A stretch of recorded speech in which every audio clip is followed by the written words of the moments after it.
बिस्मिल्लाहिर्रहमानिर्रहीम। अस्सलाम वालेकुम व्यूअर्स। आज हम बनाएंगे पिंक सालमन के पकोड़े और ये हेल्दी स्नैक्स भी है और जो है ये बहुत ही ज़बरदस्त से हमारे पकोड़े बनने वाले हैं। वैसे तो पाकिस्तान में भी बेसन लगा के फ़िश को फ्राई किया जाता है, वो एक डिफरेंट तरीका है, लेकिन क्योंकि यहाँ पे सालमन जो है ना वो मिलती है, पिंक सालमन जिसको कहते हैं, तो ये जो है ना इसको मैंने नमक लगा के हल्का सा और जो है लेमन जूस वो लगा के रख दिया था ताकि इसका जो टेस्ट है ना इसके अंदर आ जाए। और इसका कलर जो है ये पिंक से थोड़ा सा जो है ना डिफरेंट हो गया हुआ है, क्योंकि इसके अंदर से वो स्मेल वगैरह भी निकल गई है। इसकी स्मेल जो है ना वो काफ़ी तेज़ होती है, जो है पाकिस्तानी जो हमने देखी थी फ़िश उसकी निस्बत। तो इसको जनाब हम लोग नमक और लेमन लगा के रख देंगे ओवरनाइट के लिए। उसके बाद फिर जो है इसके छोटे छोटे से हम पीसीस कर लेंगे, जो छोटे से टुकड़े किए फ्राई करने के लिए, ताकि ये जो है ना अंदर तक फ्राई हो जाए। ये मोटे टुकड़े जो हैं फिर वो फ्राई नहीं होते अच्छे से। तो इसके अंदर जो सामान जाएगा वो 2 चम्मच हमारा बेसन जाएगा, 2 चम्मच जो है वो मैदा जाएगा और कुटी सुरख मिर्च जाएगी थोड़ी सी, और ये हाफ़ टी स्पून है। आप चाहें तो अपने हिसाब से जो है ना वो चीज़ें आगे पीछे कर सकते हैं, जो जो आपका जो है ना वो टेस्ट है उसके अकॉर्डिंग। तो इसमें जाएगी थोड़ी सी कसूरी मेथी, ताकि इसका थोड़ा सा कलर्स भी मज़े का हो जाएगा कलर। और साथ में जो है ना ज़ीरा जाएगा थोड़ा सा, हाफ़ टी स्पून। और इसमें जो है ये कुटी लाल मिर्च जाएगी, चाट मसाला जाएगा और नमक जाएगा, ये सारी चीज़ें जो है। और इसमें जाएगा 1 अदद अंडा जो मैंने अच्छे से फेंट लिया है, और इसके अंदर हम ये सारे मसाले जो है ना वो मिक्स कर देंगे। ये देखिए सारे मसाले हमारे बाउल में चले गए और इसको अब हम करते हैं मिक्स। इसमें डालेंगे हम थोड़ा सा पानी। पहले तो हम इसको ऐसे किसी तरह से मिक्स करते हैं ताकि पता चल जाए कि कितना पानी चाहिए। ये जी, अब हम थोड़ा थोड़ा करके पानी शामिल करेंगे और इसको अच्छे से मिक्स कर लेंगे। बैटर तैयार कर लेंगे थोड़ा थिक सा, और फिर इसके बाद इसके अंदर हम फ़िश को डाल के, तो ऑयल मैंने हल्की आंच पे गर्म होना रख दी है, क्योंकि ऑयल जो है ना वो बहुत ज़्यादा तेज़ नहीं होना चाहिए, वरना हमारी फ़िश जो है वो जल जाएगी फ़ौरन से डालते ही। तो इसको हम हल्की आंच पे फ्राई करेंगे थोड़ा ज़्यादा टाइम लगा के। तो इसकी खुशबू जो है ना बहुत ही मज़ेदार सी आनी शुरू हो गई है।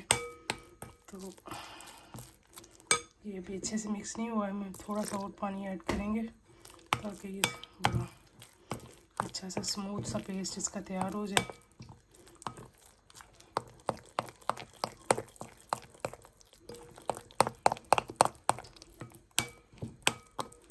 और बस ये रेडी हो गया। बस इससे ज़्यादा इसको हमने पतला नहीं करना, क्योंकि फ़िश के अंदर भी थोड़ा बहुत पानी जो है ना वो मौजूद होता है। तो फ़िश जो है ना हम इसके अंदर अब शामिल कर देते हैं सारे टुकड़े।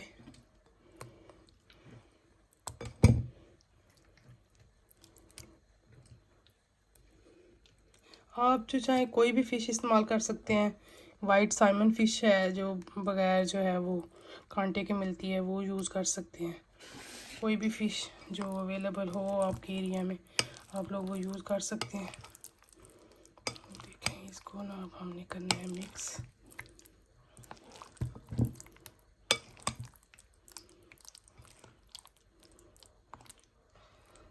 ज़्यादा बेहतर तरीका जो है ना वो इसको हाथ से मिक्स करने का है। देखें ज़्यादा मज़े से इसकी जो है ना बर्निंग अच्छे से हो जाती है।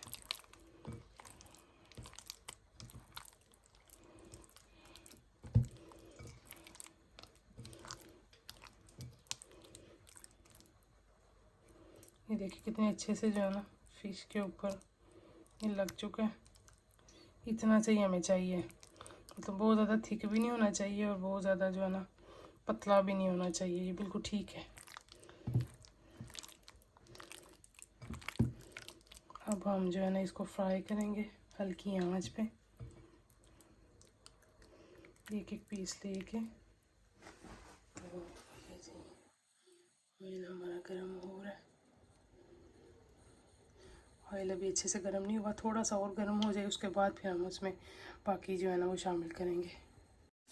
ये देखें कि पकोड़े हमारे जो है ना फ़िश के वो फ्राई हो रहे हैं और इनका कलर जो है वो बड़ा ही ज़बरदस्त आ गया। और ये बहुत ही हल्की आंच पे इसको मैं बना रही हूँ ताकि जो है ना ये अंदर तक पक जाए। जब तेज़ आंच पे हम कोई भी चीज़ इस तरह से फ्राई करते हैं ना तो वो अंदर से कच्ची रह जाती है और उसका बिल्कुल भी मज़ा नहीं आता खाने में। तो जब भी आप कुछ इस तरह से फ्राई करें ना तो बहुत ही हल्की आंच पे जो है ना उसको छोड़ दें, तो ये अंदर तक जो है ना पक जाएगी अच्छे से। अंदर से कच्ची रह जाए कोई चीज़ तो फिर टेस्ट नहीं आता उसका। ये देखिए हल्की आंच पे डालने दें, बस थोड़ी और देर लगेगी और ये फिर तैयार हो जाएंगे। ये देखिए इनका बहुत ज़बरदस्त सा कलर आ चुका है। तो ये मैं आपको तोड़ के दिखा सकती हूँ। ये बड़ा मज़े का, ये देखिए अंदर तक पक गया हुआ है, बिल्कुल बिल्कुल भी कच्चा नहीं है।